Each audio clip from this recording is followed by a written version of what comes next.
জাতীয় প্রেস ক্লাবের মাঠ বাংলাদেশে আনাচে কানাচে থেকে আসা নির্যাতিত অবহেলিত প্রতিবন্ধী বিদ্যালয়ের শিক্ষক কর্মচারীতে পরিপূর্ণ হয়েছে।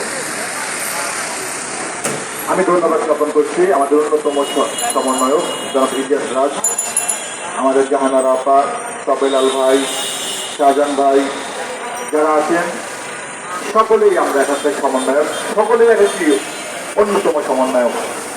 যারা এগুলো উপস্থিত হয়েছি সকলেই এক একটি উদ্যোক্তা, সকলেই এক একটি প্রতিষ্ঠানের প্রতিষ্ঠাতা, প্রত্যেকের জন্যই আমরা নেতা।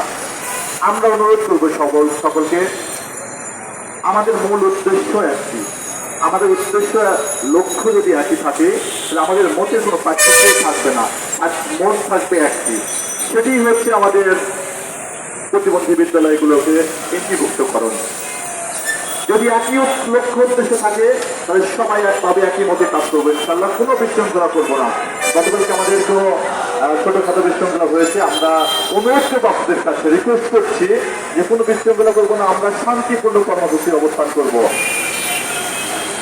বর্তমান দেশ সরকার, অন্তর্বর্তীকালীন সরকারের মাননীয় উপদেষ্টা মহোদয়, ওনাকে আমরা কালকে সাক্ষাৎ করেছি। ওনারা আমাদের একটি স্মারকলিপি জমা নিয়েছেন, জমা নেওয়ার পরে ওনারা পর্যালোচনা করে আমাদেরকে আজকে বিকেল 3টায় আমাদেরকে ডেকেছে আমাদের সাথে কথা বলার জন্য বৈঠক করবেন। বৈঠকের সিদ্ধান্ত যত রকমের সিদ্ধান্তই ঠিক না কেন, একটি সিদ্ধান্ত উপনীত না হওয়া পর্যন্ত আমরা কোনোভাবেই আমাদের কর্মসূচি বন্ধ করব না। আমাদের একটি